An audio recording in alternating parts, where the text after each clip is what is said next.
everybody, Glitch Goals here, and today I'm here for my first NHL 18 video, which will be about the NHL 18 player ratings, or at least my opinion on what the NHL 18 player ratings will be. So I'll be going through each team alphabetically and giving my opinion on what will be the most dramatic changes for each and every team. So first off, we have Anaheim with Rickard Rakell. The reason why I gave him a boost to 86 overall, it would be because he had 51 points in 71 games and he was a plus 10. He was one of the leading scorers for his team. Next is Oliver Ekman-Larsson. This is what I mean. We'll be having players that actually will be going down. Just a few of those players in the entire league. He'll be going down to 87 from 89 from NHL 17. That's only because last season he was a minus 25, and I feel that you shouldn't really be a minus 25 and be 89 overall at the same time. Next is Brad Marchand. I'm pretty sure I won't have any complaints with this one because he was an Art Ross contender with 85 points, again leading his team, so I really do feel he deserves at least 90 overall. Jack Eichel, he led his team in points and he was almost point per game. If he played more games, he would have been much up there more in the league, but I think he was limited to the amount of games he played. Johnny Gaudreau, I gave him 90 overall, and I did that because he led his team with 61 points.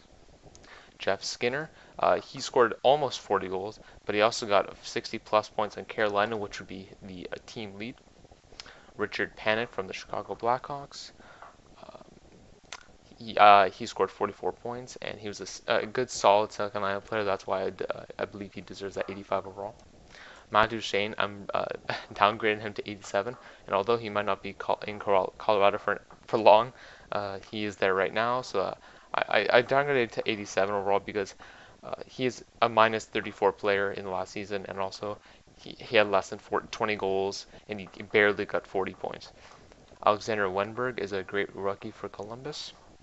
He got 60 points last season, and he leads the team in assists. Tyler Seguin, again another player that will be dropping. He was a minus 15 player last season. I believe he didn't get as much points as he did the season before, and I feel that in order to be a 90 overall, you have to at least have more than 25 goals, and that's actually the amount he had.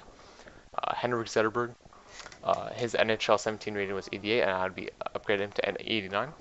That's because he had the most points on the Red Wings, and he was also number 7 in assists in the entire league. Connor McDavid, he was an Art Ross Trophy winner and a Ted Lindsay Award winner. I don't really think people would be arguing about this. The only thing that I can hear people arguing about would be the fact that it's only 92. But again, it was his second year, so I feel that you just have to limit the amount of overall he has. Although I'm sure NHL 19 he'll have an even higher one. Alexander Barkov, he had only 52 points, but it was actually only in 61 games. So I feel that if he actually played a full 82 game season, he would been one of the league leaders, so that's why I believe he deserves an 88 overall. Anze Kopitar, he was a minus 10 player, and he barely hit 50 points, so that's why I feel that he should be downgraded to overall points. Mikael Granlund, he got 69 points last season, which was his career high, which is very good, and also he had 25 plus goals, which is why I believe he deserves the 88 overall, similar to Tyler Seguin, like I was talking about before. Paul Biron, he got 40 plus points last season, and he was only 79 overall. And for a player that got 40 plus points, I deserved at least to be in the mid 80s, which I gave him. Victor Arvidsson, he led the team in the regular season with 61 points. I definitely do believe he deserves the 86 overall. Kyle Palmieri, for the New Jersey Devils, he would be going up 2 points. It's because he was tied for most points with Taylor Hall. And a player that is tied with Taylor Hall, I think deserves to be at least 86. Josh Bailey, he was second most in points on his team, only behind John Tavares, which I'm pretty sure he got many of his points from.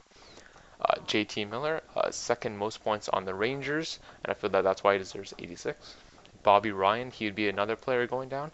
He only got 25 points last season and 13 goals, and for a goal scorer that the Ottawa Senators traded for, I feel that he's just not really living up to the hype. And I feel that he's not really worth the 87 overall that he was given last game. Jacob Voracek, he would be going up to 89. He has more points than Giroux, and he actually led the team with 61 points. Pretty impressive. Connor Sheary, the reason why I gave him the 86 from the 81, because he had 53 points in 61 games, which is definitely better than the 81 overall that he had last game. And also, he won the Stanley Cup.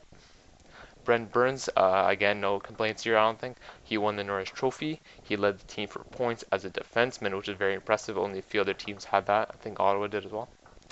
Jay Bouwmeester, the reason why I'm downgraded him as well is because he only had 15 points in all season. And although people might say that he's a defensive defenseman, he's actually only a +6 player, which is why I feel he's not really worth that 85 overall. Nikita Kucherov, he is a great player. He had 85 points in 74 games, which is and he also hit 40 goals, why I feel that he definitely deserves to be one of the best players in the league. Austin Mathews, again, one of those players. He led the team in points, the Toronto Maple Leafs, and he also had 40 goals, which is why I believe he deserves the 89 overall for his first year. Beau Horvat, he led the Canucks in goals and points, it being 52 points. Nicholas Backstrom would be going up to 90 overall from 88 from the last game. That's because he led his team in points with 86, even beating Alexander Ovechkin. And lastly, from the Winnipeg Jets would be Mark Scheifele. Again, one of the best overalls in the entire game because he had 82 points in 82 games, which he had the team lead in. So everybody, I want to thank you for watching my video, and I'll see you guys in the next one.